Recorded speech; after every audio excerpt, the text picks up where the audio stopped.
Hello সবাই। তো আমি আমার একটা ঘটনা আপনাদেরকে বলছি।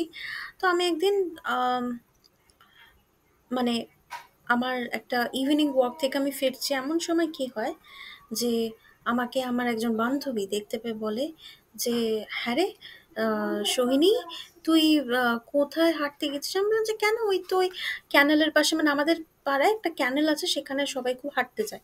এ বলছে যে, "জানিস তো আমি এক্ষুনি ওখানকার একজনের কাছ থেকে কল পেলাম যে সোহিনী কি বাড়িতে আছে? নাকি ওখানে হাঁটতে এসেছে?" নিয়ে আমি তখন বললাম যে, "এ বাবা সেটা আবার কি কথা?" বলছে যে, "হ্যাঁ।" এবং উনি আমাকে বললেন যে, "আমার মনে হয় যে আমি এক্ষুনি সোহিনীকে দেখলাম এবং আমার কেন জানি না মনে হলো যে ওর পিছন, পিছন কেউ একটা হাঁটছে।" এবারে আমি তখন ঘরে ফিরে এসে এই কথাটা শুনে আমি মাকে বলি যে, "মা জানো তো আজকে এরকম একটা ঘটনা ঘটেছে।" মা বলছে, "এটা কোথায়?" মানে আমি বললাম যে, "ক্যানেলের কাছে ঘুরতে গেছিলাম।"